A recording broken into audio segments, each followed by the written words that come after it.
Welcome to another episode of That Scuffed Up. Welcome in conclusion of the All-Star Game in the Home Run Derby. We have a special guest here with us, Mr. Tyler Moore of the Beach City Bombers, manager in the runnings for a possible MVP as well. Really good jump start to their season this year. They came out of nowhere, but let me ask you, Steven, how are we doing today, and how excited are you to have this interview with Mr. Tyler? We're doing good. We've had a busy day today, being out at the beach. Some very tough circumstances, but something everyone had to deal with. And at the end of the day, it ended up being a good day for everybody. So we're doing good today. It's been a busy week this past week for all of us. So looking forward to continuing on. Yes, we have 2 more weeks left in this season and getting close to the playoffs here. Final push. Beach City Bombers do clinch a playoff spot, I should say, and the LA Wiffles OC also clinch a playoff spot with the Purple Huskies taking the first round bye. Beach City Bombers also in contention. If they win, I believe the next game they will clinch another first round bye, if I'm correct. But here we are, very close towards the end. How are you doing, Mr. Tyler? And let me ask you, after big win today, how you feeling from the energy from playing in the All-Star game?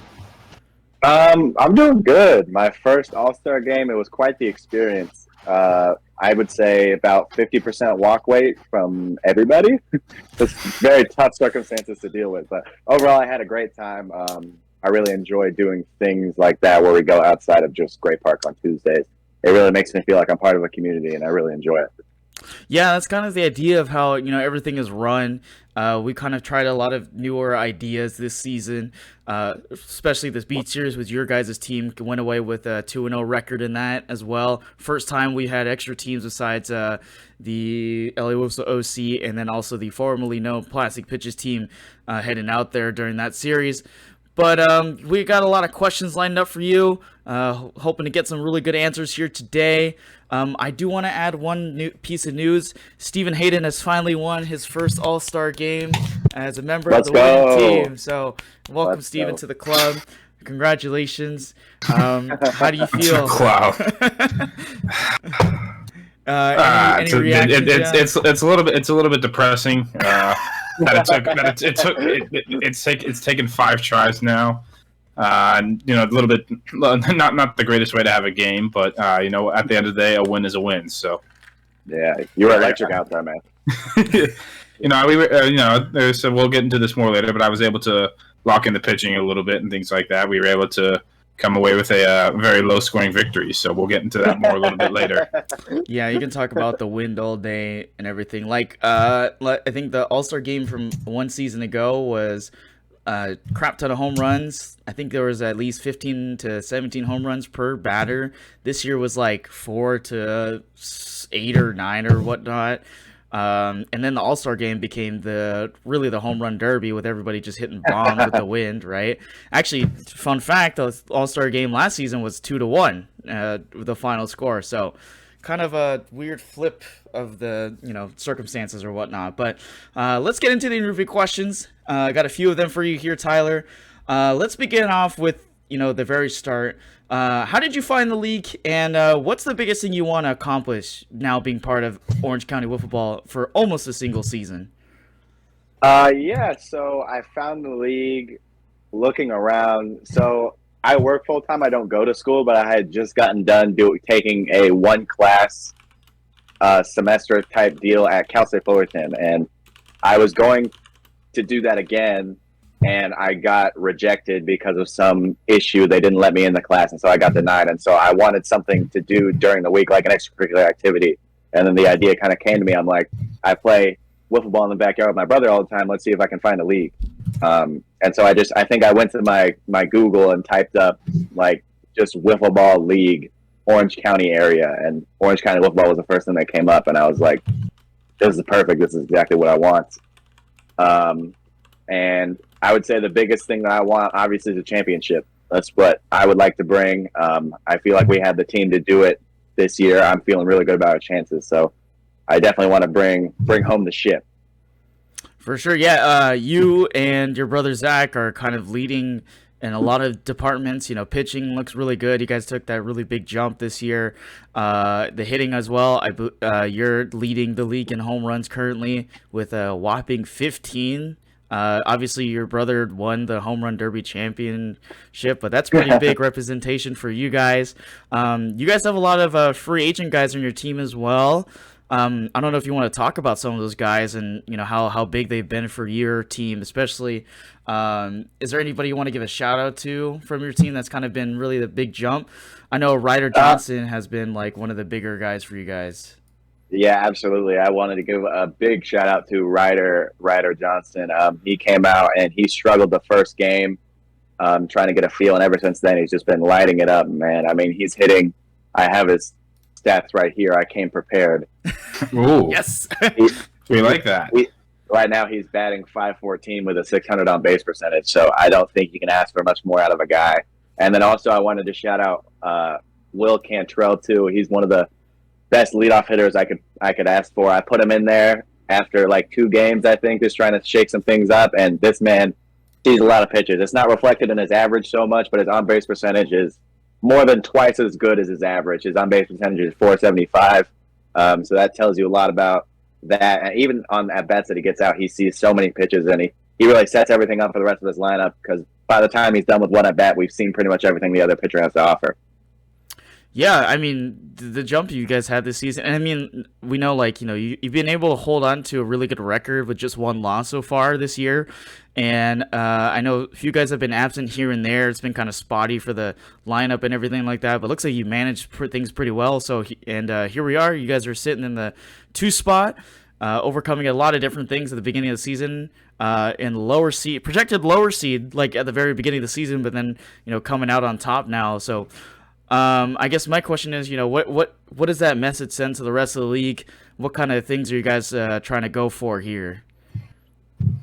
Yeah, I feel good about where we're at. It's definitely nice. The message I want to send to the rest of the league with this is like, all it takes is one guy, primarily Zach. I mean, obviously we've had help with everybody else, but I knew even when my team was going 1-9 last year and we finished in last place, I knew, I was like, we just need one more pitcher, and he's him. And even when we have guys not showing up, like the last couple of games, we've been playing with 4 guys. As long as me and Zach are there, I feel good about our chances, and I feel like we can get a dub against, any team in the league. Yeah, for sure. I mean, you guys have a tough task, facing up against some experienced teams like, the Purple Huskies, who've been basically just undefeated the entire year. We're thinking about maybe Shaden might be leaving halfway through, so that could be another shakeup in there. We know Dylan Hoffman's running a summer team, so his shakeup could be in there. So, I mean, there's a lot of ups and downs of what's going to happen for the rest of the time being. But, I mean, anything can happen, right? So I think you guys are on a good track, and I think you guys got a good team. I guess one of our questions now would be, it seems like you guys knew what you're doing out there. So, like, I want to ask you, what's kind of your baseball background? What's the story behind that? Sure. So baseball background, I mean, my family is a baseball and softball family. My dad played tennis throughout his whole life. He still plays tennis, but he wanted us to do team sports. And so he played baseball when he was younger. And so he put all my brothers and sisters in baseball and softball. We played baseball all the way throughout high school. I stopped when I was 17. And Zach still continues to play in a Sunday league. So we have a lot of baseball in our. We still, he plays with Steven right there. Yeah. A couple weeks ago, we mentioned on the podcast I played against Zach actually. Pitched a lot against him. Actually, his team ended up winning 4-2. But I mean, it was a pretty good game considering the struggles our team had so far. So yeah. But yeah, so we've had baseball in my life, my whole life, and so yeah, a lot of experience coming from there. Are we an Angels fan? Is this what we're, I see the Eckstein jersey back there. Yeah, Of okay. course, of course. There we go. I ride or die with the Angels. I let them affect my moods for 9 months out of the year. I let them run my life. And although it hasn't been good, I'm feeling good about this year, baby. I think we got a good chance. Well, I mean, 6 out of 7 games so far. They've been on a pretty good run. So, but this is not a sports show. This is a wiffle ball show. So we'll save that for another time. But let me ask you now. With the baseball background and all that, like jumping into wiffle ball. I know it's a different kind of learning curve to understand. How to use the physics of the wiffle ball itself. I think you guys had a little bit of experience the season before, getting to know how to use it and everything like that. So, what was your wiffle ball experience before joining the league? Yeah, so wiffle ball experience goes as far as I'm sure like every kid who played baseball growing up. I mean, we always played wiffle ball a lot. We played a lot just like the normal wiffle ball, like the lobbing it and hitting home runs type deal. I think when me and Zach first discovered the kind of competitive wiffle ball that you guys have, like we figured out, we can make it move. We were probably like 11 or 12, and I remember we'd play in our backyard for hours. I remember playing when the sprinklers were on. We didn't care, and we played for a long, long time, and we pretty much been doing it for a long time in spurts, probably the last 10 years, on and off, give or take. And yeah, the struggle I would say with adapting to this league was the speed, because me and Zach, when we get out here, we're competitive. We're pretty much chucking it as hard as we can. So it was really really tough to figure out keeping pitches under the speed limit. And a lot of my pitches, strangely enough, a lot of the pitches that I use out in my backyard don't work or don't move the same way when I get to Great Park. So I pretty much had to retool my entire arsenal from the ground up after one outing, figuring out that none of my pitches worked. Yeah, I mean, you're still your first outing. My first outing was actually against us. I mean, your guys' stuff wasn't working. You still managed to find a way to beat the defending World Series champions in their first game back. So I mean, that's not too bad at all. Yeah, I felt good about that. I felt like that was when I felt like it was my second ever win. Obviously, I played a little bit the year before. We went 1-9, finishing dead last. So when we came out, and I didn't know how good me and Zach together could be, but once we came out and beat the defending World Series champs, that's when I knew, like, okay, we could have something good on our hands here. Yeah, absolutely. You guys kept us to. I think I had 3 singles in that game, and other than that, no one else on our team had a hit at all. You guys hit 3 on homer and a solo homer off of us, but it ended up being a 4-2 game. Kind of one of those. I wasn't sure what entirely what to expect. We hadn't played each other the previous season in the spring. But I had seen and heard about you, and I saw you were pretty good, and I did not knowing about Zach. Maybe we could have approached it a little bit differently, but plus we were a little bit rusty that first game as well. Yeah. I mean, Jordan didn't have a hit, and Justin didn't have a hit, all that stuff. But I mean, yeah. you guys deserve to win against us. I'm not gonna take that away from you guys at all. Well, I appreciate it. Yeah, we definitely had the element of surprise that first week for sure. Yeah. I think you guys have kind of had that element of surprise just riding the entire season so far. Like, flipping the script, you said 1-9 record last year, and then now we're over to 1 loss, and everything else is just dubs the entire way. And then you talked about having that duo with your brother Zach, and how good you guys have been, such a duo. So my leading question into that is, like, on our show, we talked about, like, the duo thing. It's just like all you need is like 2 good pitchers, a few good hitters, and then you're pretty much good to go and all that. So, like, that formula has been kind of working out for you guys. I guess, is there like a regiment you guys follow? Is there some kind of strategy that you guys try to follow closely? Like, what's been like the huge reason why you've made such a big splash in this season? Oh, that's a loaded question. I would say the regiment that I go up with and that I try to tell the guys is that other than Will, I tell Will to take his walks, but everybody else, I'm like, we're not up there to walk, man. We're up there to swing the bat. And we know we're gonna get strikes eventually, and I know we have a team that can really put the ball in play, can hit really well. So I know no matter what's going to happen, we're going to get runs on the board. And then me and Zach, even on our off days, I feel are good enough to hang with any team in the league. So I feel really good about it. And for Zach, I just tell him, if you walk any runs, then I'm going to kill you, pretty much.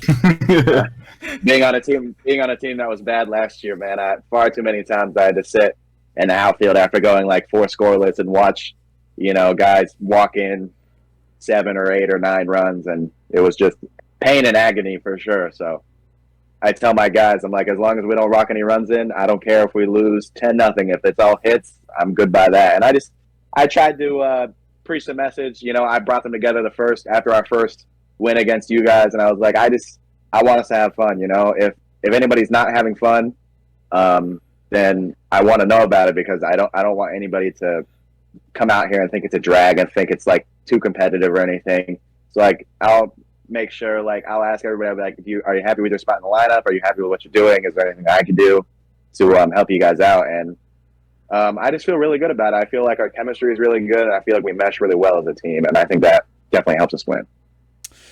Yeah, I mean, like, your guys' chemistry is really good. I met some of the guys on your guys' team. Like, they're a fun bunch of group of guys. It seems like you guys, you're holding things together pretty well. I like the aggressive approach that you guys have established this season.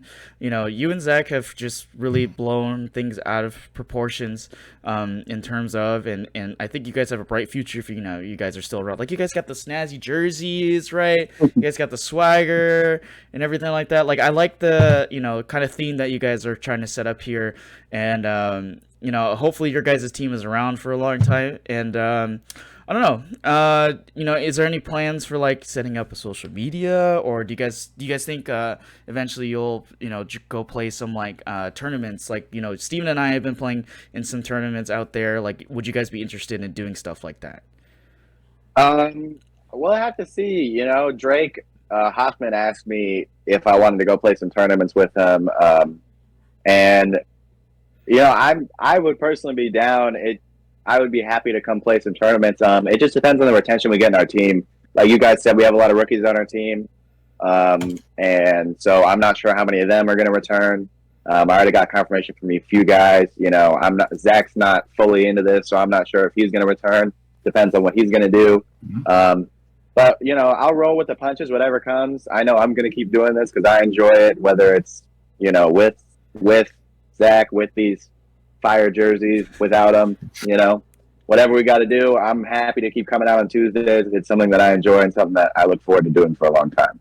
As for social media, it depends on how often Luke shows up, because his girlfriend Sasha is down to help me create the social media, and so whenever she shows up, that's when the social media is going to be active. All right, well, we'll be here and waiting for when that announcement comes around. Wiffle D's just came up with their new social media platform as well. So if you're not following that audience, go follow that right now. They got some pretty good stuff on there.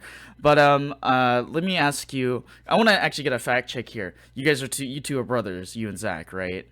Yes, we are. So are you more, do you think, okay, this is a challenging question, but are you more of the older brother figure between the two of you?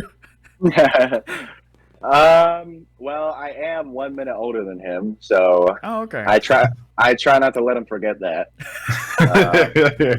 Push him right out of the way and got out there first. Yeah. Constantly calling him little bro, all that good stuff. But I wouldn't say there's like an older brother, younger brother dynamic. I'd say we're pretty much the same in terms of taste and everything, and there's not like an older brother, little brother dynamic type deal. We're both pretty even, and so that's how we treat our relationship. Well, it's a good thing, you guys here together, right? You're enjoying the same thing. I mean, obviously you're not playing the Sunday League, but he is. But you guys are out here smashing the ball, destroying stuff, throwing really good pitches. Like if we see in the playoffs, man, I gotta figure out how to adjust to you guys. But let's continue on this topic of chemistry and all that. We talked about the Beat Series and the All-Star game today, and we got your reaction about the All-Star game. I guess my question for you is like the idea of having the Beat Series, like in San Diego. What's your thoughts about that Beat Series, and like how did you is there anything you want to expand on that idea, or like do you like just going to a trip down somewhere, watching a baseball game after, and then playing those games during the daytime?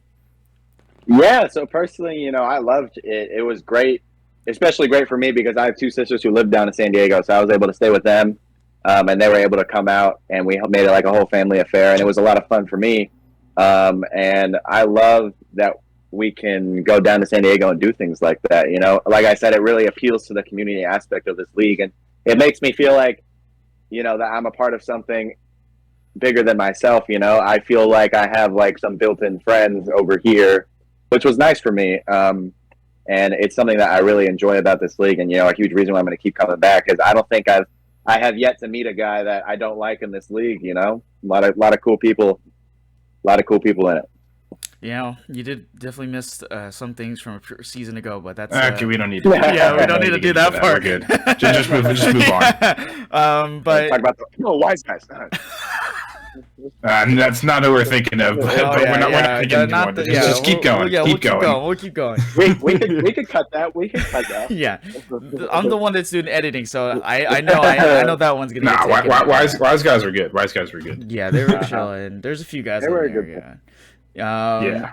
Anyways, so let me talk to you a little bit. This is a little bit more personal stuff for you, especially like you're in MVP contention, possible Cy Young contention, Hank Aaron Award contention, Silver Slugger contention. Like, doesn't matter. You're up for an award, whether or not you like it or not. And then obviously Manager of the Year. We're having this conversation right now. We hear like all the strategy that you're putting into and managing all these guys, putting things together. You guys flipped the script from one season ago till now. Like, why not, right? So, what are your thoughts personally about, being in that contention now? Like, how is that rewarding to you?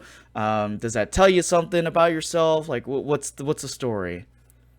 I mean, it's certainly nice. It inflates my ego hearing all these awards that I'm up for, But it's nice to answer the question for myself. I would always watch like Wiffleball leagues on YouTube, and I always the question was always like, can I compete? Because playing with my brother out in the backyard is a totally different story than playing against random strangers who, I didn't meet before, and I have to adhere to certain pitch limits and all that stuff. So it's definitely nice to see that I am capable of competing in a league like this. I try not to focus too hard on the stats because, as you've seen, I did, and we blew it up. So I think the Cy Young is not in contention for me anymore, but, it is what it is. I try not to look at it too much, and, I just try to let things ride, and I'm happy for pretty much the wins is what I look at, The wins and the Manager of the Year, as I've been harping, is what I'm looking for, That would be nice because I feel like the Manager of the Year thing, honestly, would be more of a team award because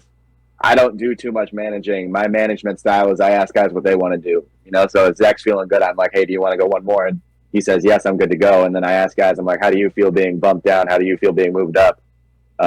And I just go by them. So it's not really much of a dictatorship out here. We are a democracy. Well, yeah, we like to see it, right? I think that's just kind of the theme of the Manager of the Year award. Like, Steve and I have talked about it before. You got Mr. Agrusa, who's been up in that contention conversation, but we kind of base it off of, the team spirit aspect. We enjoy the guys who represent the league in all different ways.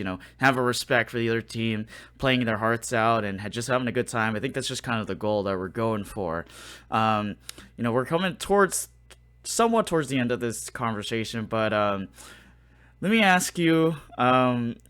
At the conclusion of the Home Run Derby, you had some representation there. Obviously, you came up short, but then your brother came through, won the Home Run Derby. Do you have any reactions to Zach and his win in the Home Run Derby against the 3-time Home Run Derby champion, Shaden Hendrickson? Yeah, I'm happy for him. I was nervous. I had to go first. I'm not going to say anything other than that. We won't talk about my first round exit.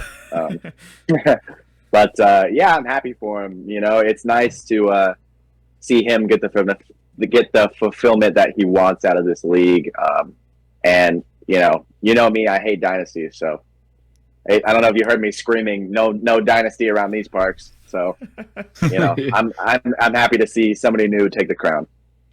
Yeah, we'd love to see it too. I voted for Shaden two seasons in a row to not make the home run derby champion.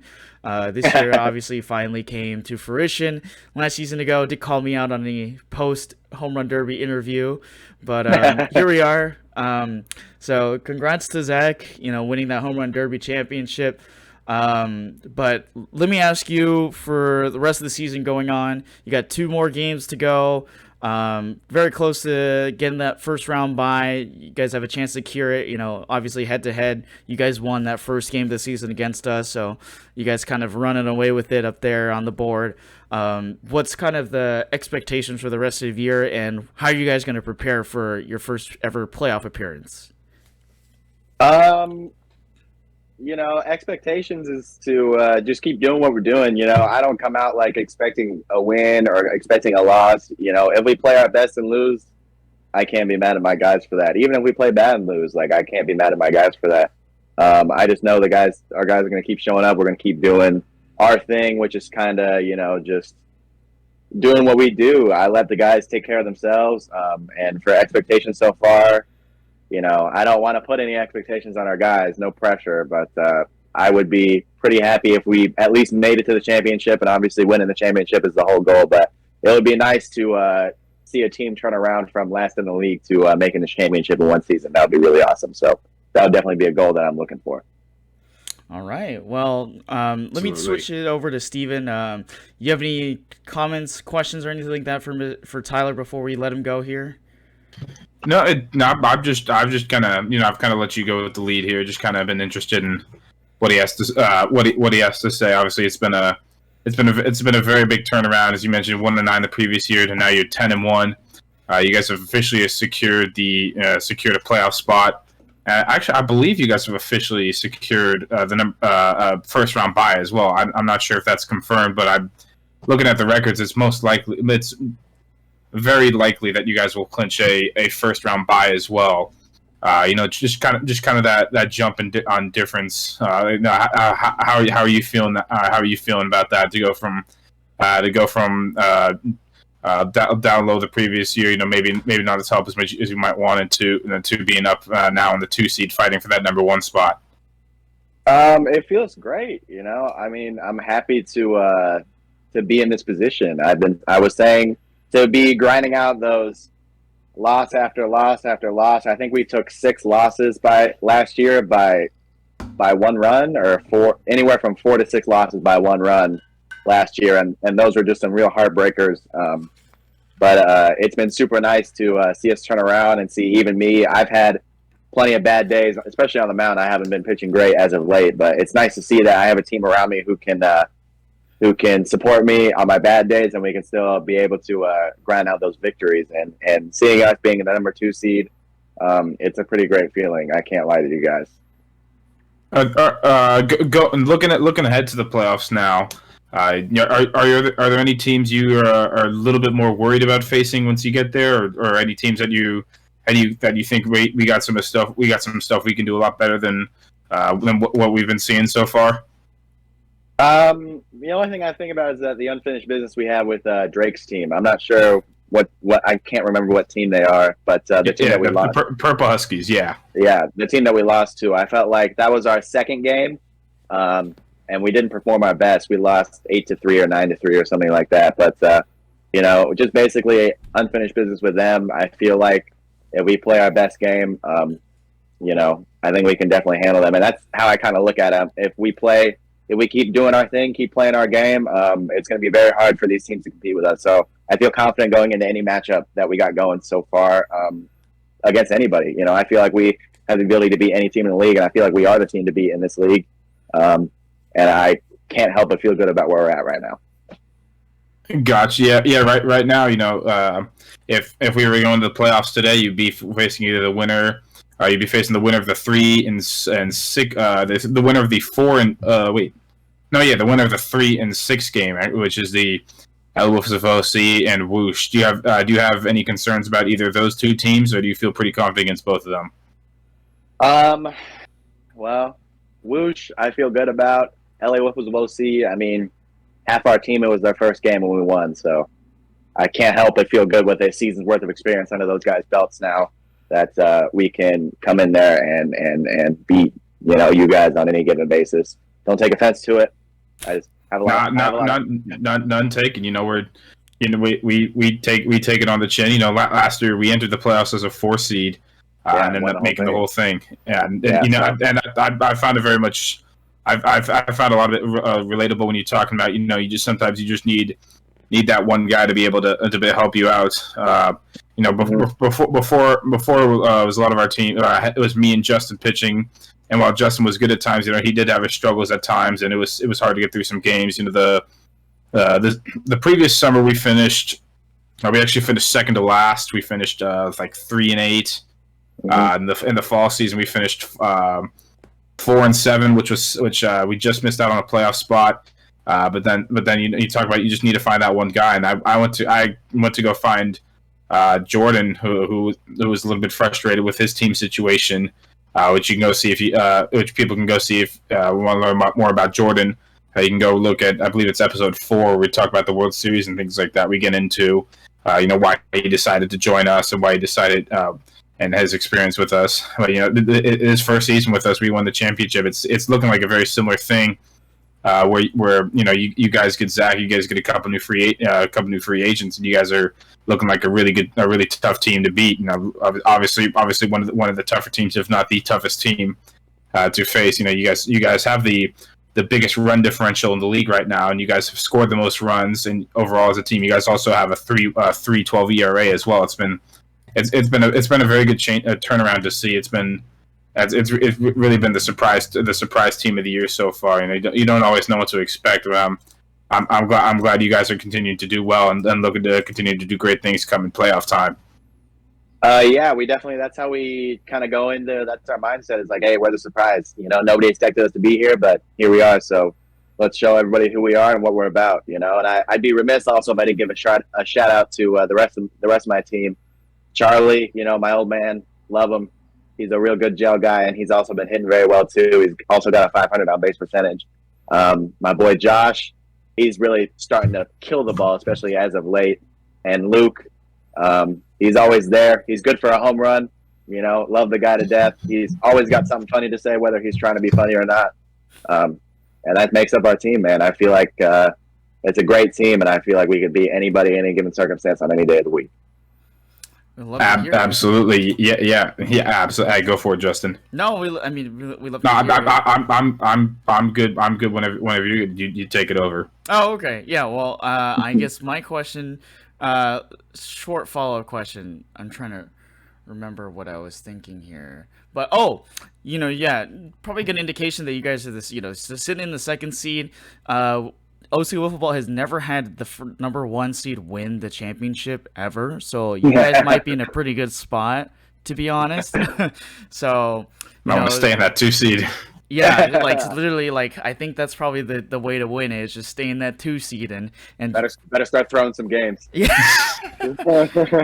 yeah, basically. You guys play Whoosh the final game of the year, then if they somehow beat LA Wolves OC again, right, then you guys will be playing Whoosh again. So, there's a lot of things you guys can think about in terms of strategy-wise and adjusting to it. But, I guess my last question would be, on the schedule, are you guys beachy City Bombers or beach City Bombers? I've been seeing this as a bit of controversy. I've been seeing it going from week to week on the schedule. We are the Beach City Bombers. Okay. We are not. Yes, we are the Beach City Bombers. There is no beachy. We are just the Beach City Bombers. All right. Well, thank you for that clarification. You're welcome. We'll email the commissioner later to fix that. But it is officially Beach City Bombers, not Beachy City Bombers. But yeah, it looks like we're gonna wrap things up here. Appreciate your time, Tyler, and joining us. And good luck on the rest of your guys' season. Great job on the All-Star game. Congrats to Zach on winning the Home Run Derby championship, and good luck in whichever award race you're a part of. Yeah. Hey, thank you guys. I appreciate you guys for having me on. It was a blast. I had a great time, and yeah, go Bombers, baby. All right, thank you, Tyler. We'll see you later. Have a good one. Well, thank you to Tyler for joining our show. We'll see him down the road later on, I guess. But here we are. Welcome to the regular part of the show for That Scuffed Up. We're going to break down Week 7 results. We'll talk about Week 8 a little bit later. We will have a small little interview with the Home Run Derby champion, Zach Moore, later on in the show. That was already recorded previously, so we'll have that during the break between whenever we have it or whatnot. But we'll discuss the All-Star game and the Home Run Derby. Other news: the Beach Series video will be delayed a week. I just got the drone video from one of our camera people, so I'll be putting that together this week, and should have that by this Saturday. So keep an eye out for that. But let's get into it. Welcome to the Week 7 breakdown, where we talk about the results from a week ago and take a look at all the team standings. Currently speaking, the standings as they are for Week 7, Purple Huskies in the first spot clinch a playoff berth with the first round bye and also clinched a playoff spot. Beach City Bombers, I believe, also clinched a first round bye by Steven's judgment and clinched a playoff spot. LA Wiffleball OC are officially back in the playoffs as well. MS Warriors have to fight for a few more games to get that playoff spot. I believe they just need to win one more or two. Avocado is currently standing in a 5th spot, 5-6, just barely holding on to that 5th spot. Run differential of +3. Whoosh on a 4-game winning streak, 5-6 with the win-loss record, still up for grabs. 5 and 6 seeds are still up for grabs, no matter which way you think of it. Both teams have 2 games left this season. They got a tough matchups for the rest going through here. Avocabros we'll talk about playing LA Whistle OC this week. Trash Pandas 4-7, Brothers of Bash 4-7, Go Hill Pitchers 4-7, 7, 8, and 9 respectively. Trash Pandas. I was talking to one of with Haskup today. He says we got a good chance of making it into that playoff spot.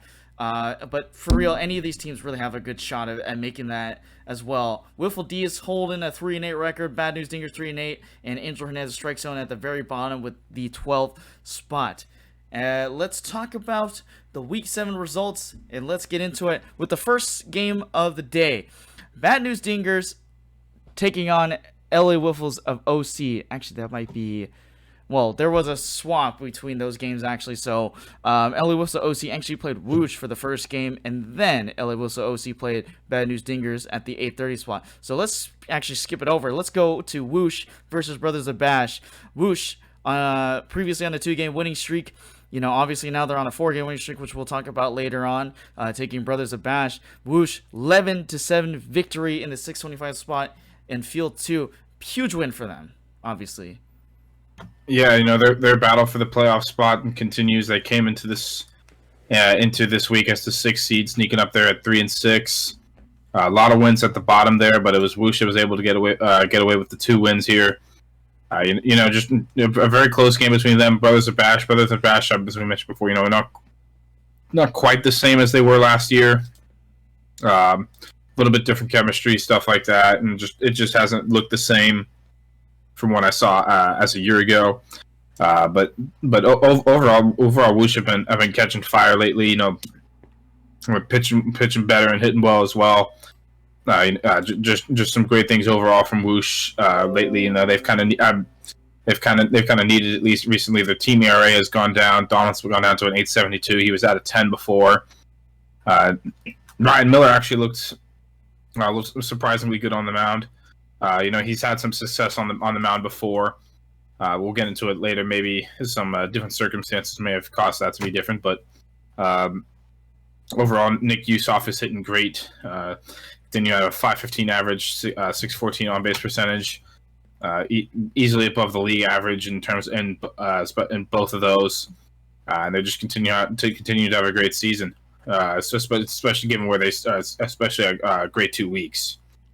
Yeah, so coming in here, they add to their win streak on this game. They bounce back up. They're holding on to that six spot currently.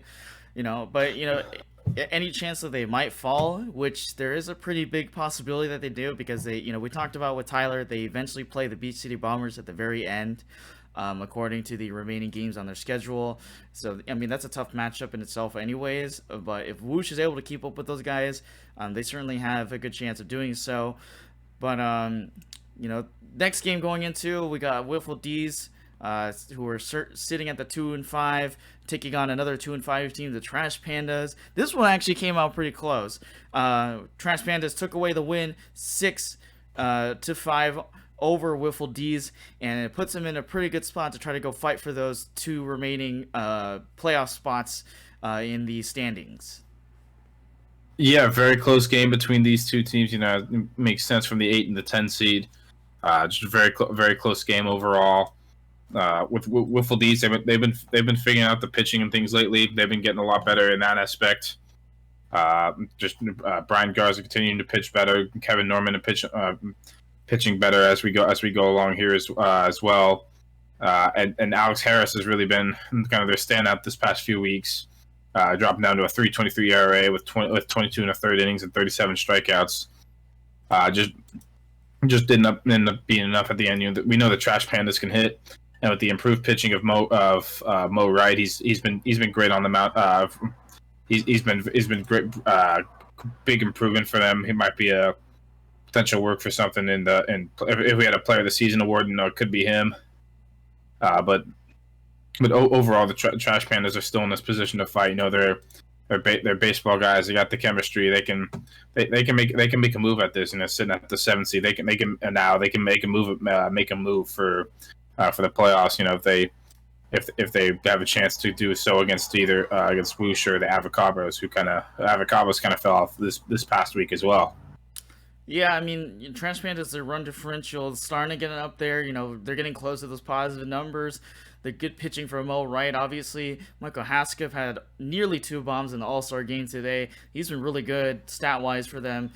Their hitting is really good. It kind of reminds me of like a Detroit Lions football team. Really good offense this last season, but maybe not so great defense in terms of, with the pitching and everything. But like Trash Pandas have a really good shot at making that if they can make a run for the rest of the season, and pray a little bit, that Whoosh or Avocabros kind of get knocked off of that spot as well. Both of those teams, Avocabros and Whoosh, do have really tough matchups going through the rest of the year. Moving on, we finally get to the next spot on our list. Whoosh taking on LA Wolves OC. This one was a weird game for LA Wolves OC. Steven Hayden and Justin Lee obviously coming in 1 inning late. Ethan Lee pitching the first inning. Whoosh jumped out to a pretty good lead, 3-0, and no Jordan Drexler as well. So the pitching was a little bit up and down for them this week. And in this game, Justin came in, had a really tough time yet again, but brought his ERA from 180 to 120. Ethan has a 180 ERA now. But your reaction to this loss against Whoosh? It was a tough one. Sometimes you just got to play with the hand you get dealt. Whoosh was able to take advantage of that and end up coming away with a good victory. They built off of their momentum from the first game, beating Brothers of Bash 11-7. It was just a little bit too late. They were able to pitch Ryan the first 2 innings, and LA Wolves were only able to get 3 runs off of them. If they're missing their second pitcher, no one's sure. You got to do better in terms of runs. Steven came in right away off of no practice and hit a 2-run bomb off of Ryan. But other than that, there wasn't really much offense. We had 3 players walking in late. 2 of them they were coming straight from a baseball game. One of them was just late. Sorry, Dominic, but Ethan Lee struggled a little bit there on the mound. He wasn't. He allowed 3 runs, wasn't able to get it out. Now it's the same ERA as Justin did before, which was infinity. but Justin was finally able to record it an out for one time. How many outs does he have now? You've recorded 2 outs now on the year. So good job. Yes, I'm kind of glad. You've now allowed in less than an inning nearly as many runs as I have in 38 and a third innings. So can we give him another round of applause? Fair play to Woosh. They were able to take advantage and do what they were supposed to do and do what they needed to do, and they were able to get one only run off Steven Hayden in his 4 innings, but they took advantage of the second pitcher and Jordan being here, went back a little bit to the old LA Wiffleball scene, showing why they went after Jordan in the first place before. Yeah, I mean, Ryan Miller wanted his matchup against Justin from that Beat series. I had a conversation with him, said he wanted that matchup, finally got it, took advantage of it.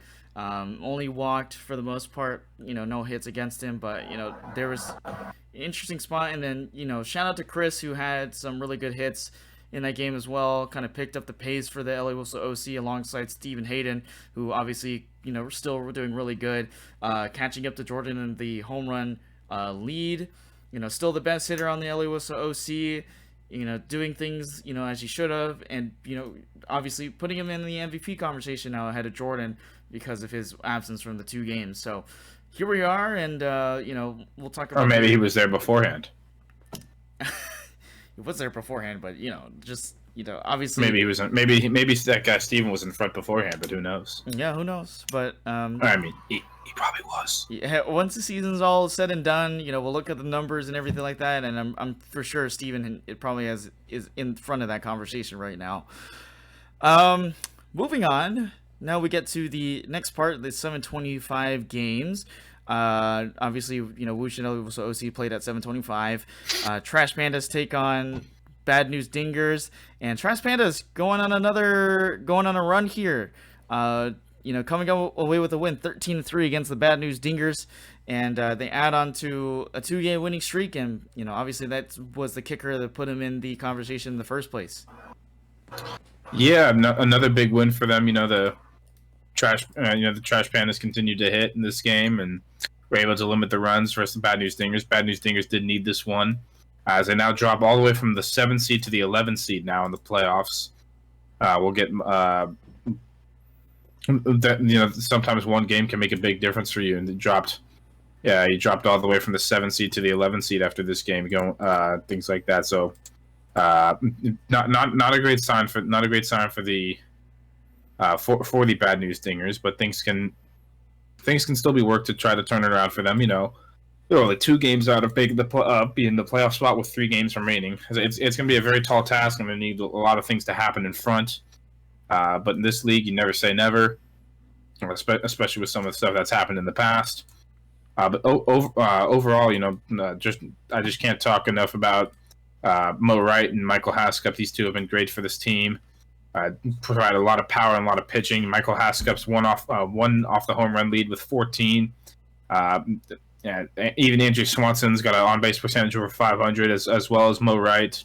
As a team, they actually have a 481 on-base percentage, which is actually just below the league average, but it's still a very good on-base percentage. That number can be boosted by some other teams, such as the MS Warriors have a 530 on-base percentage, and the Purple Huskies, who are 2 of the top teams, almost by the Beach City Bombers, and the top 3 teams are all above 530 in terms of on-base percentage. But another big win for the Trash Pandas. They're looking to try to get hot at the right time, see if they can pull a Woosh and possibly sneak into that 6th spot.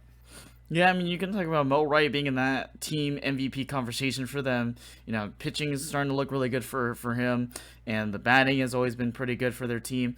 Obviously Michael Hascup has better home run numbers, but we love the average from Mo Wright. So, I mean, they got a good core around them. If, they develop the pitching, either this season or next season, they could be another team that you could possibly put in contention for, a playoff team, right? I mean, we saw Tyler Moore and putting Beach City Bombers and flipping the script on, everybody from 1-9 record to 10-1 as it stands right now. But, anything is still up for grabs for Trash Pandas. I mean, they're in a good spot to do so. Bad News Dingers, they do have a chance here. We'll talk about, their next part of the schedule here in a bit. But things looking tough for Bad News Dingers, but there's still a chance. And it'll probably just come down to the tiebreaker at the end if everything's said and done, because there is pretty good stuff here that tells me that there probably will be a tiebreaker coming in here as the season starting to close here. So we'll see where that ends up once we get there. Let's see the next game in the 7:30 spot. We got the Goat Hill Pitchers taking on Wiffle D's.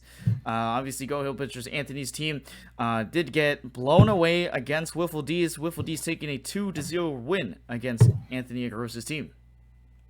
Yeah, a very low scoring affair. We've seen that in the past with the Goat Hill Pitchers. Except in the past they've won those games. This time they were unable to win versus Wiffle D's. We've talked about the improvements they've made at pitching.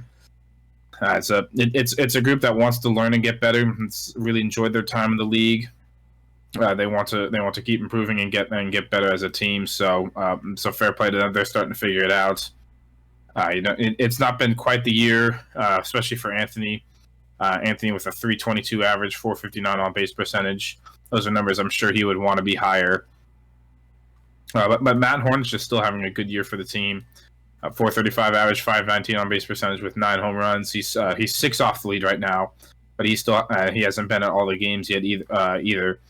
But overall, the Goat Hill pitcher's not been performing quite as well as I think Anthony was hoping. But it's when you're facing the pitching of Wiffle D's, especially these past few weeks, they've improved a lot, and so as we just say it's a great job for them. We love it when teams are putting in the work and looking to get better.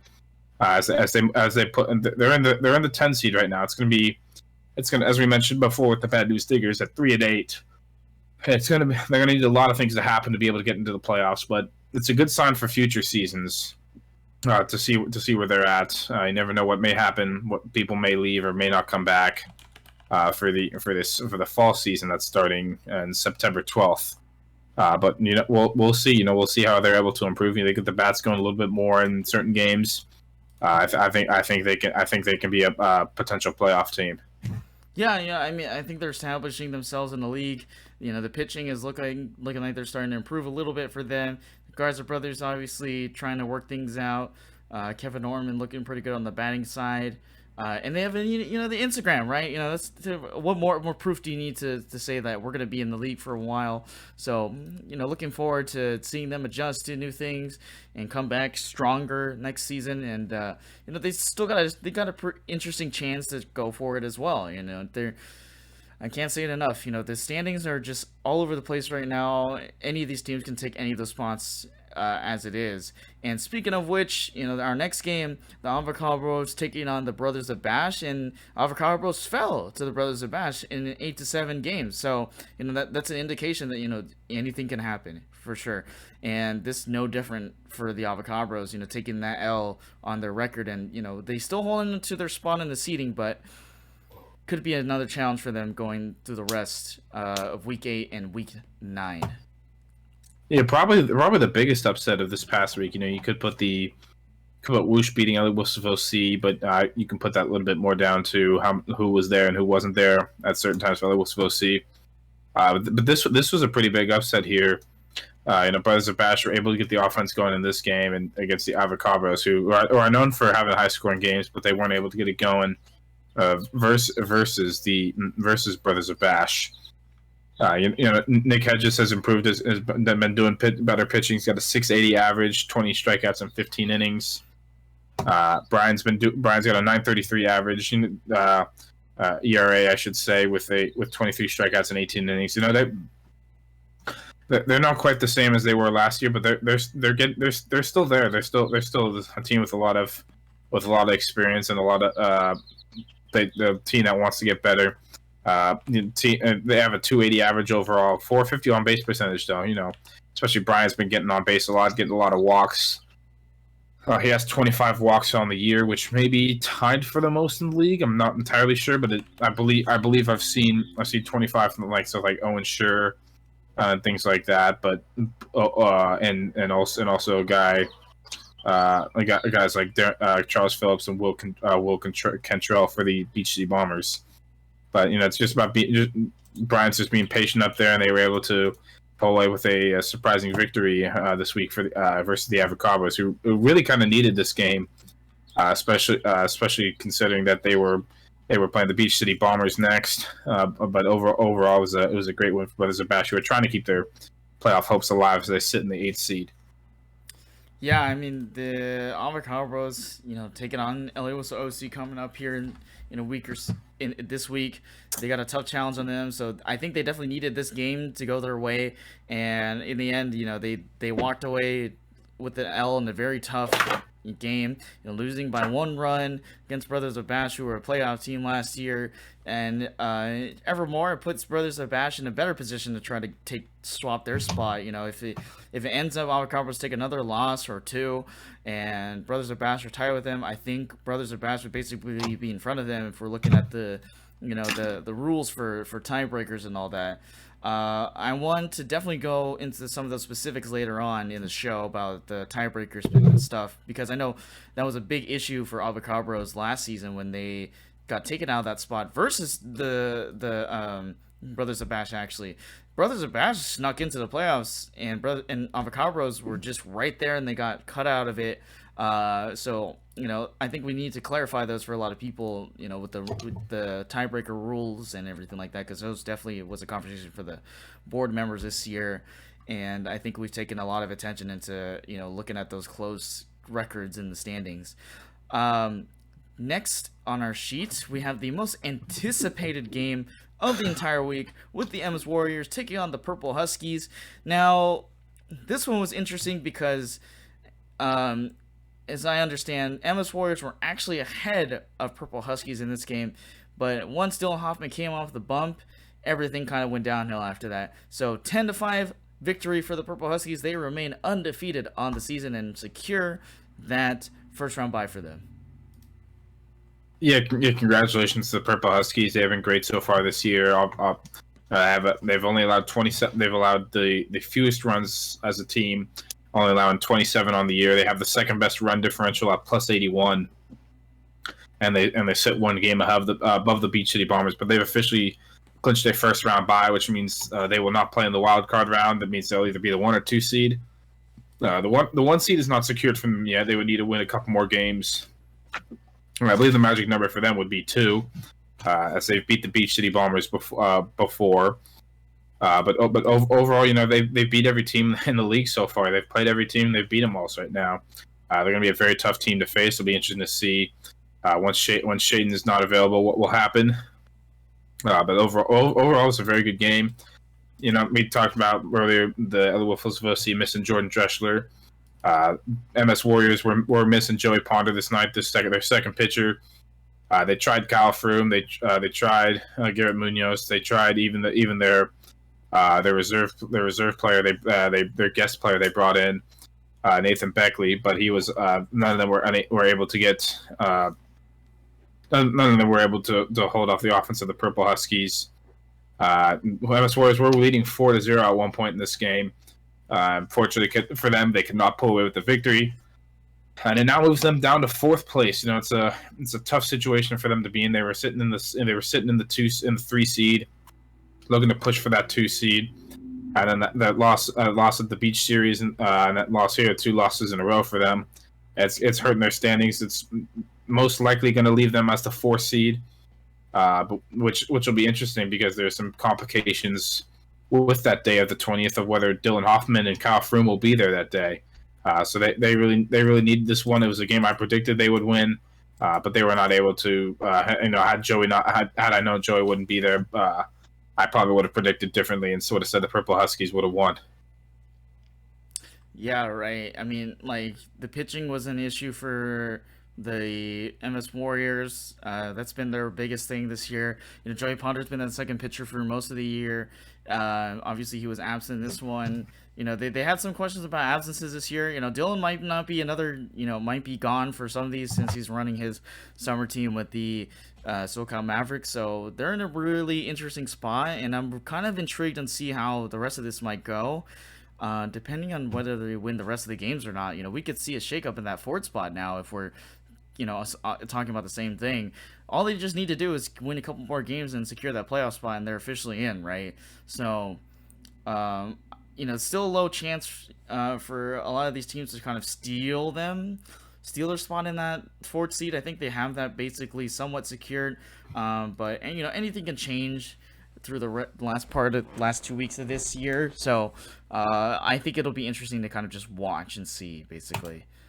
Yeah, they got a 3-game week that coming this Tuesday, especially with Dylan Hoffman and Kyle Froome probably going to miss 1 or 2 of those games.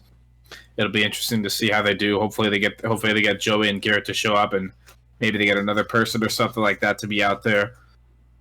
Maybe Jeffrey's able to get that out there for this week, so they can at least have 3. But it's going to be a little bit of a struggle for them. It's going to be tough. There could be a situation where, based off this week, they could fall to 7-6 and possibly be out of the playoff picture right now. But it's just nothing they can do. It's out of their control. But they're still a very scary team when it comes to the playoffs. Dylan's a very hard to hit pitcher to hit. Has still had some great success on the mound this year. 1.95 ERA, 40 innings, has had 99 strikeouts. I believe that's the most strikeouts in the league this year. Based off of those numbers, he's only had 21 outs that have not been recorded via the strikeout. He's also only given up 13 runs as well. So he's been doing great things on the mound for them. Hitting wise, I know he's had some struggles. He's talked about just not doing as well at the plays he wanted. Maybe that fast pitch tournament we did is still affecting them. But overall, he's still hitting 457. Kyle Froome is got the highest average on their team at 478. But overall, they need to find their groove. They need to find the consistency of being there, or else they're gonna be in trouble. Yeah, I mean, we're talking about the absence of Dylan. It's going to be tough on them to kind of figure things out unless they have some kind of backup guest player or something like that they can call to and get him in here and fill in that spot for Dylan. But that's going to be a tough spot to fill either way. Dylan's been in that conversation of Cy Young MVP for a couple of years now, or seasons, I should say. He won MVP couple seasons back.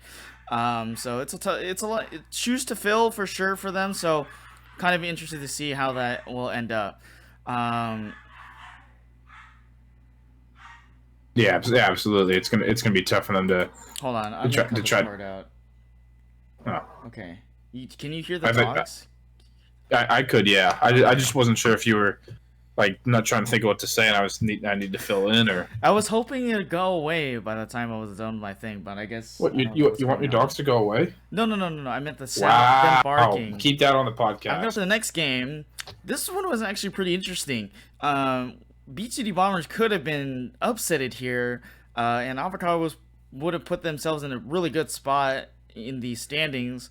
And yet again, they've fallen a pretty close game. And here we are, Beach City Bombers destroying them 11-10. Very close game. Almost was an upset for the Avocados, and they lose another tough one, a 1-run difference. Yeah, 2 1-run games. They were unable to come out on top. I know we've talked a lot with Tyler before in the first part of this interview, this podcast. They've been able to have a lot of success. They gave up a little more runs than normal, but the Avocados do normally score a lot of runs. They've scored the second most runs in the league so far, just behind the Beach City Bombers, actually. So we expect a lot of offense from a game like this. But overall, like as I mentioned before, Avocados really needed at least one of these 2 games, if not both of these, to try to secure their playoff spot. But now it looks into question. Who we'll see. We'll see what happens for next week, but it should be interesting to continue to watch. Yeah, for sure. Lucas Sardo's really holding the team together. 14 home runs, puts him in the home run lead conversation. He has the 3rd highest OPS now, 492 average. Is him on the bump. They're not the greatest Cy Young numbers. They're definitely not, for sure. But they're good numbers to hold on to. If you're looking to have some consistency on the mound, Lucas Sardo is that conversation for MVP of their team. Obviously, the Hager brothers have been hitting just as well as anybody else. on their side of things. Obviously, Hayden has been hitting harder. Rookie of the year a season ago, 13 home runs, just right up there with Lucas Sardo. And then Nick Futris is, got 10 home runs, 269 average. Has the most plate appearances out of any guys on that team.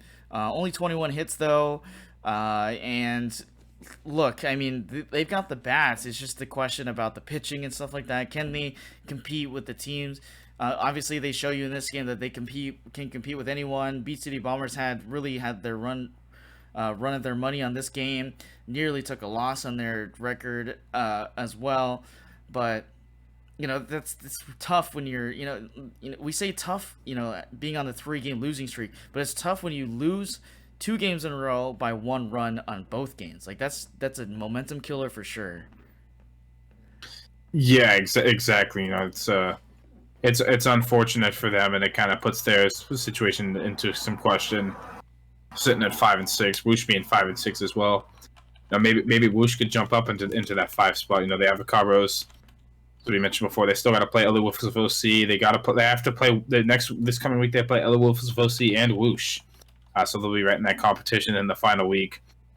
They've got to play Wiffle D's, so they're facing 3 teams, especially 2 teams with some very good pitching and some very good offense as well. So it should be interesting to see how they finish up their season. Yeah. So they put themselves in a pretty interesting spot. I mean, if they won both of those games, it probably put them in a really good spot to kind of go for that playoff run. They need to win the rest of the games, pretty much. A lot of those teams are threatening to take over their spot in the standings. So we'll see what happens through the rest of the year, and where they end up. The final game on our docket on the day was the Goat Hill Pitchers taking on Angel Hernandez Strike Zone. Goat Hill Pitchers bounced back from a 2-0 blowout, put up 10 runs on the board, and take it away against Angel Hernandez Strike Zone. Yeah, we've talked a little about these 2 teams already, but Goat Hill Pitchers were able to bounce back. Angel Hernandez unfortunately fallen down to 2-10 after their 2 losses at the beach. And then their loss here tonight as well. It's a work in progress for them. They were close with the LA Wolves of OC at the beach. It was a 3-3 game going into the bottom of the 5th. But it's just a combination. You have a combination of you score the least amount of runs in the league, and you give up the most runs. At least you're having the biggest run difference in the league, and it's just not a recipe for success. 57 runs scored, 146 runs allowed. It's just not a recipe for success right now, especially with how much better some of these teams are being compared to before. Brian Burns has been getting better at the mound. 9.79 average ERA with 19 innings and 25 strikeouts so far. But as a team, they're hitting 253 right now. It's a little bit of a struggle. They're gonna have to try to figure that out. Just get some more consistency with guys showing up and things like that. Might have to be some tough conversations and things like that. But I'm not sure if they're officially out of the playoffs, but it's actually I believe they are. With this, I believe they are officially out of the playoffs now. They can't get up to 5 wins as they only have 2 games left, and they would need 3 wins to get to 5. So that's impossible. But we hope to see them around next season. We hope they finish the rest of this season on a good note for them. Yeah, I mean, we played them in the beach series. They had a fun group of guys. We enjoyed playing against them. Nothing discouraging about any of the stats on here. Connor Stewart, 440 average, 5 home runs, and Ryan Lavelle did pretty good on the season hitting.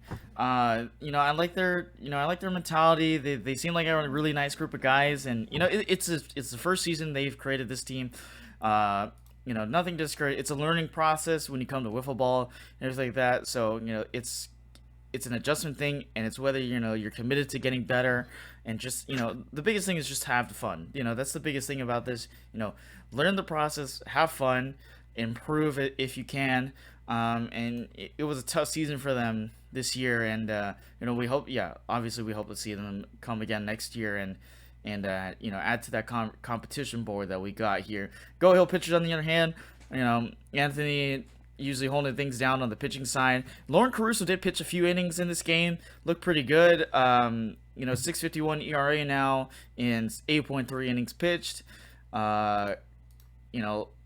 Looking, they need some arms in there. They have a chance to kind of make a push here. If they want to, they have 4 wins, 7 losses right now, negative 30 run differential, maybe not the greatest number right there. They're just right behind Trash Pandas on that run differential if you're looking at who's the top teams in the 6 to 12 seed section of the standings. But we'll see where they end up. Anthony's got a lot of experience. Matt Horn just got a lot of experience on this team. So we get to see what happens in the final 2 weeks coming here in our summer 2023 season.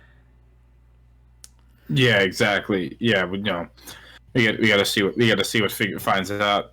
And then finally with our final game of the night, as you preemptively I've seemed to forgot about. You talked about that at the beginning. But a game that had to move times because of some conflicts with the LA Wolves of OC. The Bad News Dingers did take on the LA Wolves of OC. They did play on that 4th field in center field. LA Wolves of OC able to bounce back and were able to win that one 17-2. Some good offense from the LA Wolves of OC. Actually, some struggles on the mound, but were able to hold the Bad News Dingers to 2 runs. What were your thoughts on that one? Chris Lee came out, pitching at a good spot. Looked pretty good in some innings. The bats were kind of up and down for the most part. For myself, 2 home runs finally in that last part of the inning. That's kind of where we kind of ran away with things and, put the mercy on the team. Congrats to Bad News Stingers, by the way, on winning the country dress competition. They were, enjoying pizza out there. They seemed like they were having fun out there. I thought it was a pretty good game overall. Good, kind of a bounce back from a weird loss against Whoosh, and we're gonna get Jordan back here for this next game coming up here. So, my reactions are kind of just neutral for the most part. I thought it was a good game for us. Dylan had a interesting set of events. Telling me I'm gonna swing at the very first pitch and completely spinning 360 around at the plate. And we had that video up on OC Wiffleball's website. So if you saw that was a pretty funny moment. But that's the kind of thing what we love here. Having fun, hitting balls and hitting dingers, and just trying to do what we can to fill in for guys who who have been there, holding things down for the most part. And I think we're looking pretty good momentum-wise going through the next part of this schedule. Yeah, with this win, they were able to move up to 8-4. A lot of good offense. Steven continuing to do great things at the plate. Now up to, it's funny. He goes 7 for 9. His on base percentage goes down at this point. It's a little bit ridiculous. He's got the highest batting average and on base percentage of the league, 642 average, 703 on base percentage. He's got 13 home runs. Is 2 off the lead of Tyler Moore, actually, who just got up to 15 this past week. Jordan Dressler also right there with 14 home runs, and he missed the last 2 games. He might be in the lead had he been there these past 2 weeks, especially with Ryan Miller pitching. No disrespect, but he does throw a lot of balls. So, but overall, the Wolves of OC, they're getting ready for the playoffs. They just need to find some consistency with another hitter right now. It's been you have Steven and Jordan really holding up with the average and just getting on base a lot. Both of them either right below 700 on base percentage or right above it. But the rest of the team has struggled a little bit in terms of on base percentage and hitting. Justin's had a decent year, and Dylan's had a decent year, but Dominic's Caroni's been a guy that's kind of fallen off for that. Last year had a 421 average. This year has a 400 on base percentage. So he was able to get a couple good hits against the Bad News Stingers. But overall, he's a guy that's struggled in this second. Has had a little bit of a sophomore slump. But overall, the Wolves will see. They just need to get someone going. Just need to get on base a little bit more and things like that, and in order to be successful. I believe they're one of the lower teams in terms of how many walks they have as a team. Probably somewhere around the middle of the pack.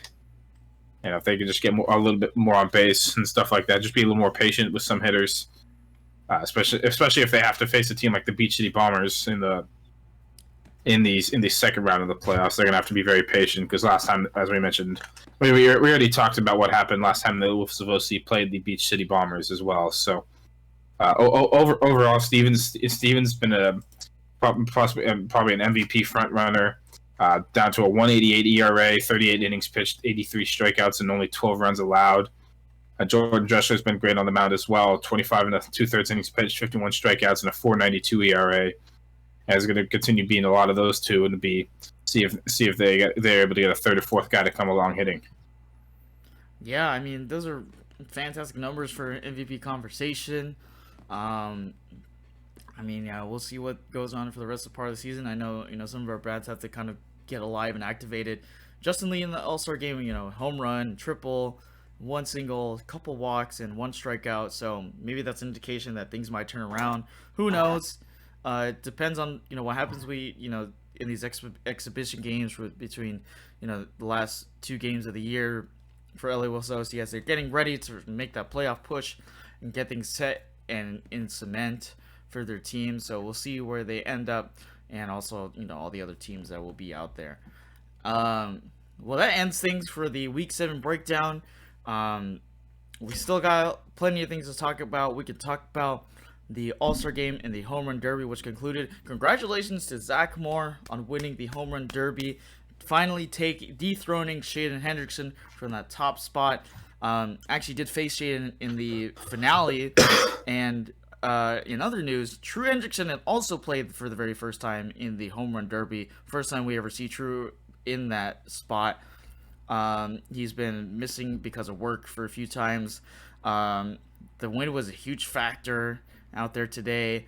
We talked about it. 16 to 18 home runs last season in the Home Run Derby compared to, I believe, the lowest was like 3 up to about 9 home runs in the first round. So wind was definitely playing a factor in the pitching side of things. The home runs obviously went far because the wind was behind your back, so they're going towards the field, and all the balls were just sailing. And then the All-Star game came around, and it looked more like the Home Run Derby, if anything, than the actual, like All-Star game compared to the All-Star game a season ago, which was final score of 2-1. This All-Star game was way above double digits, and Steven Hayden gets his first win on with the winning team. So congratulations, Steven. Yeah, it was an interesting day out there. We talked about it a little bit with Tyler. We'll go a little bit more in depth now. We're starting with the Home Run Derby. We had 17 participants out there. That's a little more than normal we have. First 8 were able to make it through. As we kept going on and on, you needed Zach Moore and Shaden Hendrickson advanced on to the final round, both hitting 10 home runs in the second round to move on. Anthony Agrusa just missing out on going to the final, had 8 home runs, but I've ended up finishing third on the day. And then at the end, it came down to Tyler Moore versus Shaden Hendrickson. Tyler Moore stepped up first, hit 14 home runs in a minute. We used that timeout really well. He had about 25 seconds left. He had about 6 home runs and about up to 14. And it was the same result as we saw last year between Shaden and PJ. Whoever went second and this time lost. They weren't able to catch up. There was a big factor. The pitches were very inaccurate because of the wind, and that's something we'll discuss more later with the All-Star game. But overall, congrats to Zach Moore, and congrats to Tyler Moore, who we had on earlier, who was pitching to him as well. They both kind of get the victory there, and overall it was a great performance by Zach Moore, who almost wasn't there actually. Had his baseball game not been canceled, he wouldn't have actually been there. So I guess unlucky for Shaden that he was there, I guess. So yeah, we talked about it so many times before. I've wanted Shaden to get knocked off at some point, voted against him. You called me out on the interview last season when he won for the third time in a row. But, Shaden obviously shows you he's going to be the competitor in this thing, anytime, defending that record. Made it to the finale. Obviously, didn't work out for him against Zach Moore. And, we have a new winner. So, if Zach Moore stays around, who knows? We could see another run, 1 or 2 championships, and we expect to see it going on through the next part for the future. So congratulations, Zach. Okay, I want to talk about the All-Star game a little bit more in depth now. The wind conditions were a little bit weird out there. The bats kind of rolled a lot for our team, especially, leading off. You had a really solid hit. There was a lot of there was a lot of exchange between both teams, and there was an adjustment factor, of course, but I want to get your reactions about that game overall, and what did we think about that? We had more guys for both teams per se, so it was a little bit weird of a mix-up. But what are your thoughts? It was a very sloppy All-Star game overall.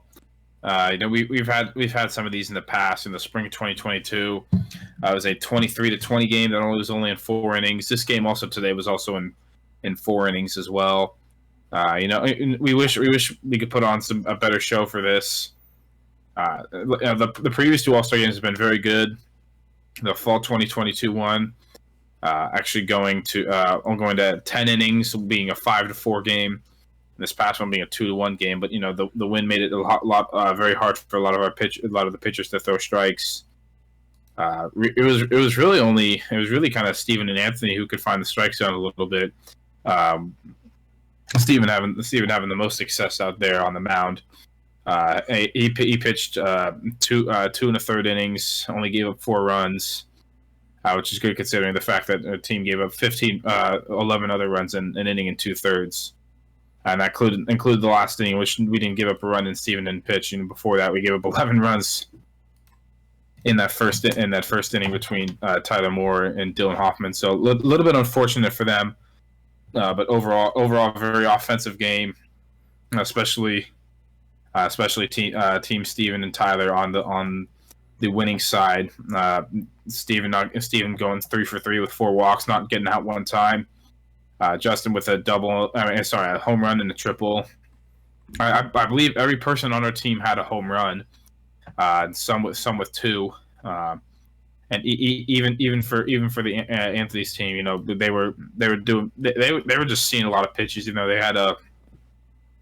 was a lot of complaining from them in the beginning about taking pitches, not swinging, and then they continued. Then they did that to a further extent. But they were able to score 11 runs in the first inning, and then they really kind of got shut out after that. Steven came in and started locking it in on the mound. Was finding a very effective fastball that kind of just I would throw it about 53 miles an hour. It would start at the person's head, and at the last second it would just die and hit the zone. Found something to be very effective for them. At the end of the day, Steven was finally able to get his first win in 5 tries in an All-Star game. So, congrats to that team for winning the All-Star game. Yeah, there was a lot of struggles in the very beginning. Of course, we had to switch multiple different pitchers out there. It was tough to kind of get things a hold, but it finally did. And it's great to see that we had a lot of energy out there. There's a ton of hits that just went completely far. Haskell almost had 2 home runs, like we talked about it before. One of them obviously sailed behind the foul pole, came back around, but I think you and I were in agreement that was not a home run. And then he blasted one to left field as well. And then we also had a one-handed home run in that game as well. So a lot of weird nuances that kind of happened throughout that game. And yeah, it was kind of all over the place, but I think for the most part, a lot of guys had fun. It wasn't any bad taste on anybody's mouths. I think everyone kind of was in there for the joking. It was kind of there's a lot of entropy per se, but I thought it was fun for both sides. Yeah, it was a fun day to be out. It was a fun day to be out there. There'll be more clips of that coming out later, either on the Instagram or through the Ellie Wolf's Instagram, or even possibly on this YouTube channel. If you guys are interested in some different content, there was a YouTube video posted recently of a mic'd up from the summer season, from summer baseball season, of a guy I've played with before in the name of Joey Legg. He plays third base for the SoCal Mavericks, which is the baseball team I played for in the summer, and the team that Dylan Hoffman and Drake Hoffman and Kyle Froome coach. So if you guys are interested in that, check it out. But yeah, it was kind of a weird one today. It was for a lot of people out there, it was their first bad All-Star game in terms of how the actual game was. But you can make a couple cases for All-Star Game MVP, which will be announced at a later date and time. But who are some possible All-Star Game MVPs that you can think of, Justin? Well, I mean, like, obviously closing it out, we could talk about Tyler, who was on the show. He had a really good offensive outing. His pitching was pretty solid. You could add Steven in there, 2 big home runs. And then the pitching wise kind of came in, figured things out, started getting things rolling with the ball. I don't think you can give it to some other guys out there. Maybe you could give it to a guy like Justin, but if we're talking about pitching and hitting, for sure either going to be Tyler or Steven in that race.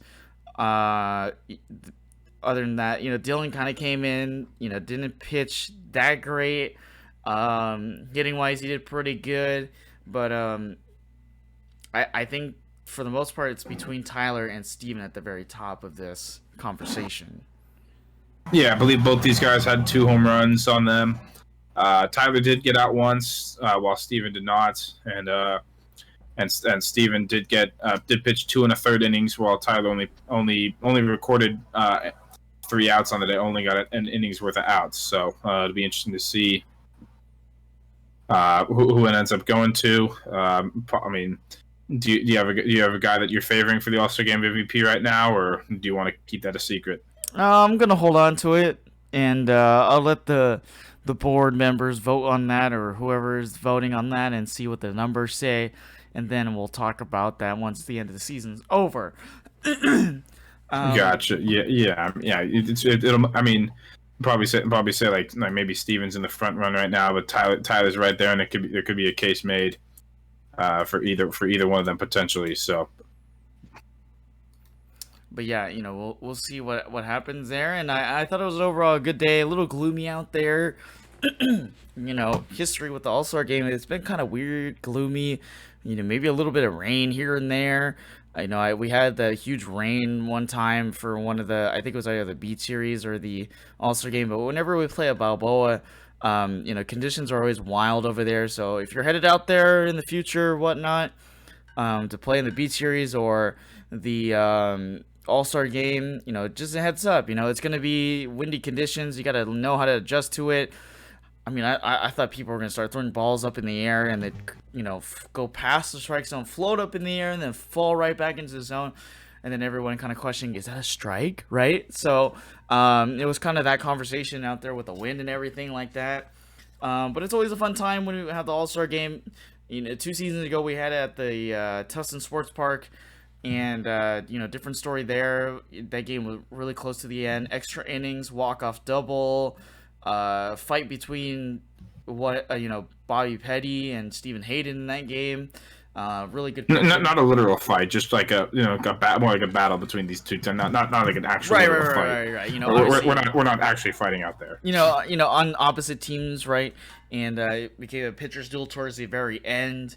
But the All-Star Game is always fun, when it's either close or it's like out of hand or whatnot. It's a big mesh of different people from different teams, kind of getting to know each other for the first time. You and I know a lot of those guys, like the Moore brothers, and the plastic pitch guys, now the Embassy Warriors, Purple Huskies, blah blah blah. The Hendrickson brothers are usually there as well. It was kind of nice to kind of talk to some of those other guys, like Michael Haskell, guys from Angel Hernandez Strike Zone. You had some guys in there, from teams that may not be doing so well in the standings right now, but have some really good players on their roster. Avocabras haven't really had some guys come out and represent them in the All-Star Game. Maybe there's some kind of schedule issue there, but they have some really good players on there. I wish we saw some of those guys up there as well in this All-Star Game, but it's a matter of are you able to make it or not. So I think it's a great stepping point. Other events that are happening later this season. where we can talk to other guys and get to know them. The banquet's coming up pretty fast. Playoffs are coming up here. We do encourage people to come out and watch. We like to see people build a crowd. We had some parents out there the last World Series game. We like to get a crowd out there, get some people going.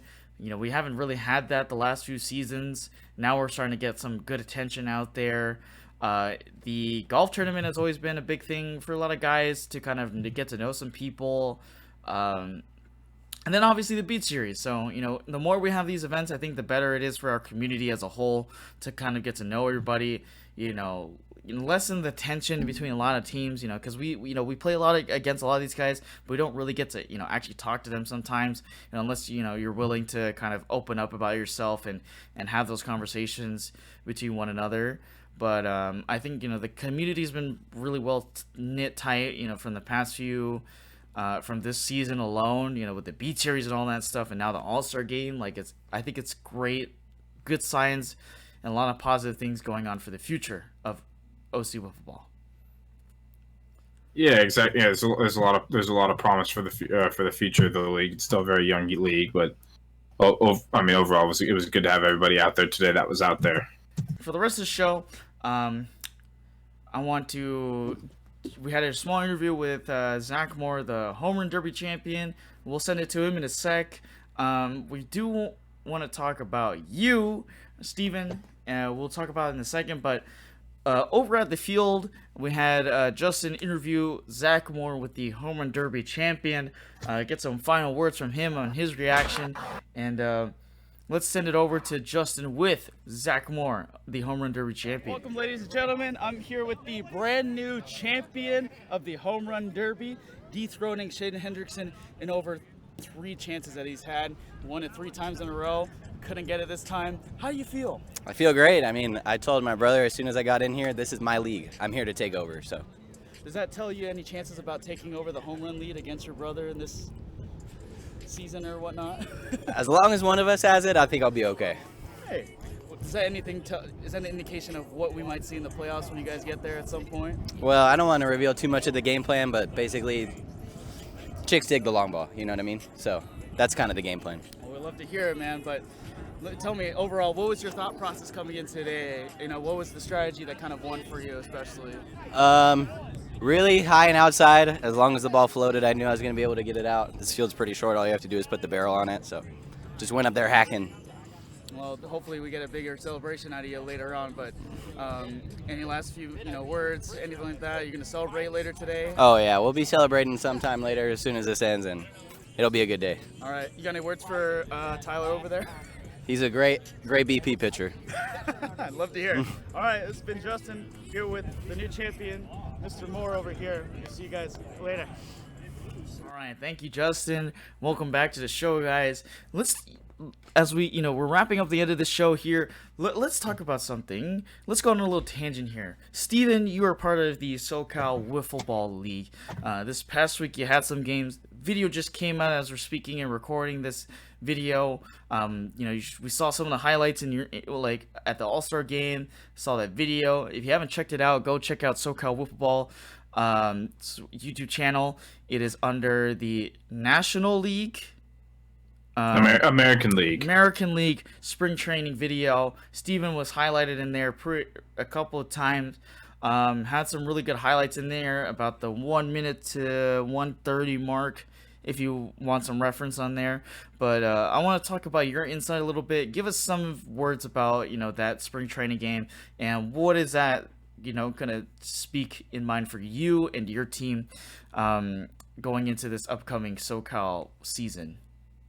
Yeah, there are a lot of differences in the rules that are played between our league and the SoCal Wiffleball League. It being out there, the spring training gave me a good chance to get used to everything again.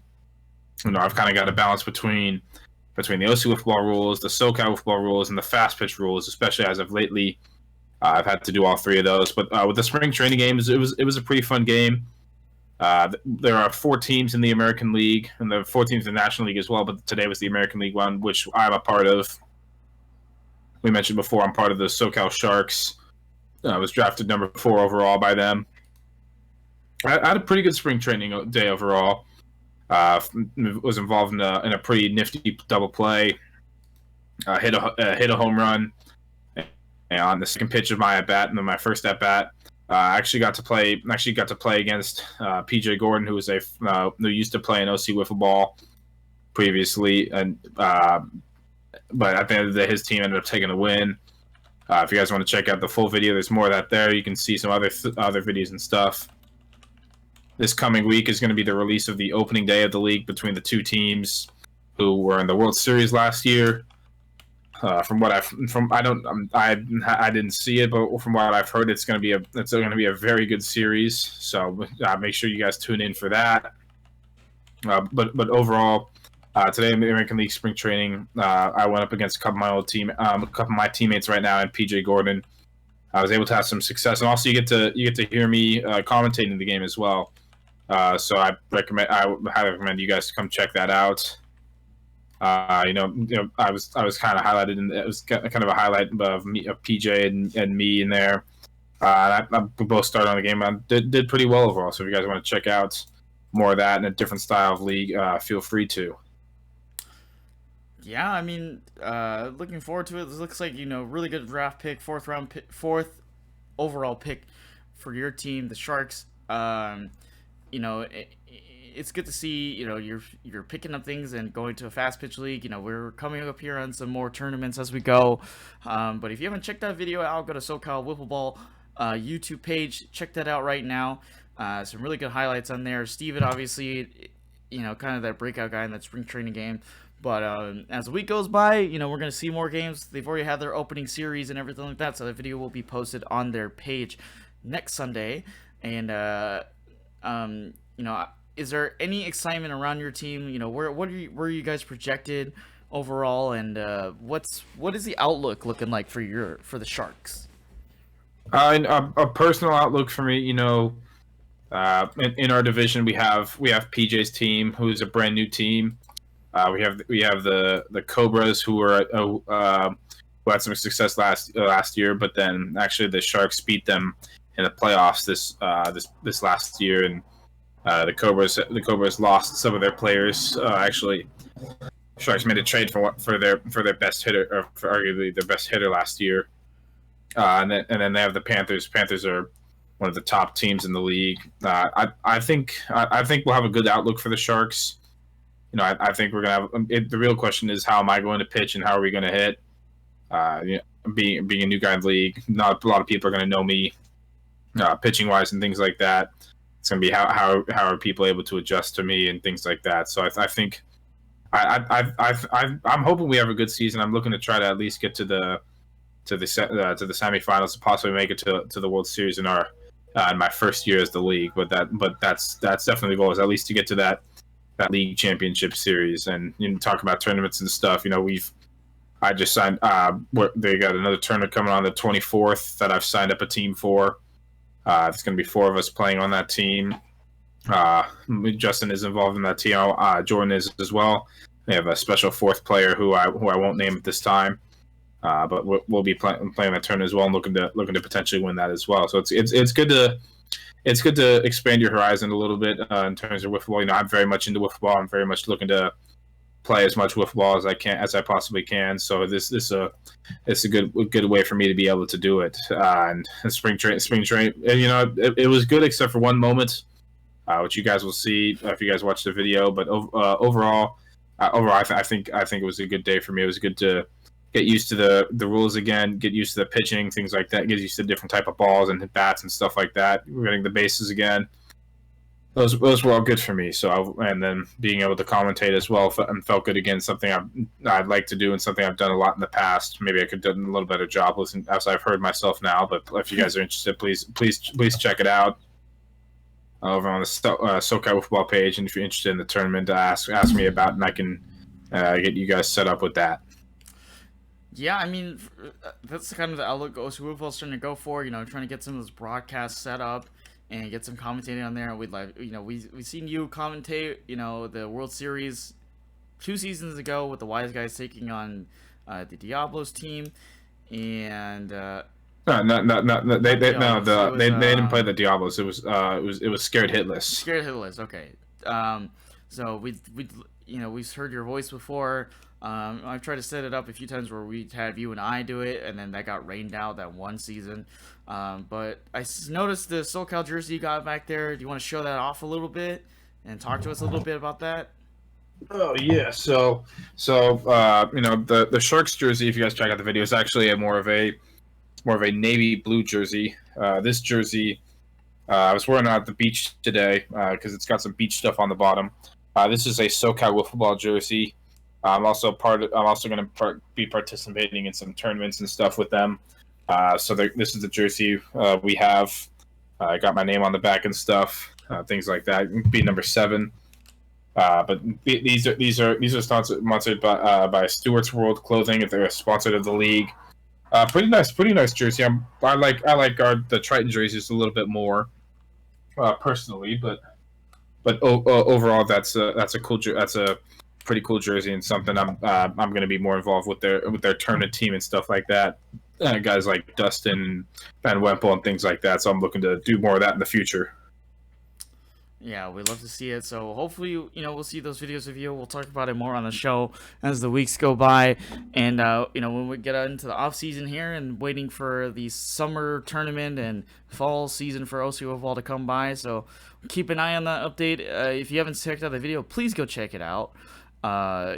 Steven is representing both leagues in his own sense and really doing a really good job. And we wish him good luck in that league.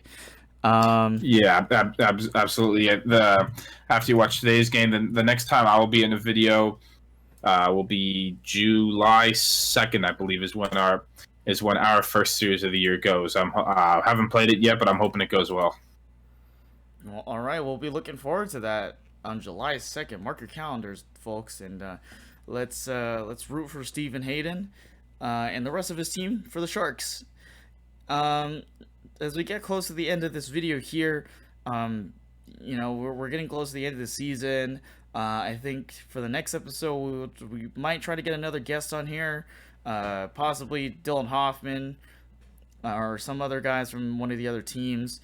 We want to highlight the tiebreaker rules since we're getting close to that end of this part of the season where things can get tight and walls can get narrowed. So we want to highlight those, and clarify that for everybody to, so nobody gets into, kind of a rut about, those rules and everything like that. I think, we're having fun so far. I think this is a really good episode for us. And, we thanks again to Tyler Moore for being on the show. We appreciate his time as always. And, we love to hear it from the younger guys in the league and getting them in here and learning their story overall and kind of their background and everything. It's always fun for us to kind of see that through and have those conversations with a lot of the guys who are coming here and showing out for the league and embodying what it means to be part of OC Wiffleball. Steven, you're representing in different ways. And, good luck to everybody in the rest of the weeks as we get in here. Week 8 is just right around the corner. And there's a lot of things, a lot of teams that are fighting for a last chance spot in the playoffs. And we're going to keep an eye on that, at all times. Whoosh, Wiffle D's, Brothers of Bash take on MS Warriors. Avocabros taking LA Wilson OC. Wiffle D's taking on Brothers of Bash. Whoosh taking on Avocabros. MS Warriors taking on Trash Pandas. Bad News Dingers taking on Go Hill Pitchers. AH Strike Zone, Trash Pandas. Bad News Dingers taking on Beach City Bombers. Purple Huskies, Wiffle D's, and MS Warriors taking on Go Hill Pitchers. A lot of ramifications going on here. And before we end here, Steven, let me ask you, is there anything else you'd like to talk about before we end things for our episode? I think we're about good here. It's been an action-packed podcast here. You get some different sides. We just came home from the All-Star game and home run derby, things like that. I get to talk a lot about a lot of different wiffle ball, whether it be the All-Star game, the home run derby, Week 7, or the SoCal Wiffle. We got a lot of stuff to talk about. We've tried to make these a little bit shorter. I think this one will be a little bit shorter than in the past. Even though we've had some 2-hour ones, hopefully this one's just under 2 hours. I'm hoping. Overall, I think it's been a good one as we prepare for week 8 and we get ready for the next week for the next podcast next week. We appreciate those people. I had some people talk to me out there at the beach, telling me how much they like the podcast. We appreciate you guys listening. We're just trying something out for the league, and possibly maybe this goes into something bigger. Who knows? But we appreciate you guys tuning in. Yeah, always, if you're not subscribed, subscribe today. We enjoy, hearing the feedback that we get from a lot of people. We've yet to hear any, really, really, really negative, thoughts or reviews about the show. We'd love to hear you guys' feedback. We enjoy doing these things, and this is kind of our passion, kind of doing these, broadcasting things in front of people and, spreading the word around about wiffle ball and doing these kinds of things. Especially for me, like, I enjoy doing this as a passion. I'd love to do this as a career at some point. But, if you're not subscribed to the Hunky Dory Sports Show YouTube, subscribe to it now. Go follow Ellie Wilson OC Instagram. Go follow Wiffle D's Instagram. Go follow OC Wiffleball Instagram. We'll have the videos from the All-Star game coming up here. Those highlights coming on the page soon. We're going to have the Beat Series vlog coming out soon. If you want to check out Mr. Joey Legs' mic'd up video, go check it out right now. Leave a like, ring that bell if you want to hear the notifications for every single episode. But that is it for us. This has been Mr. Justin Lee and Steven Hayden. We'll see you guys in the next episode. This has been That Scuffed Up, and we will see you guys after week 8. Also, a quick shout out to the t-shirts as well. They just came in this past week. They're looking pretty good. I wore this out to the beach this week today. Shirts feel pretty good. This is probably my second favorite shirt I've seen out there. So I don't believe there may be some available. I'm not totally sure, but if you guys missed out, then be prepared for the fall 2023 shirts. Well, you said second. What's the first? My favorite is the first Wiffleball shirt I got was the spring 2022 shirt. I like that navy blue. All right. Well, you heard it here first, folks. Well, once again, this has been That Scuffed Up. This is Justin Lee, Steven Hayden, logging off. We'll see you guys next week.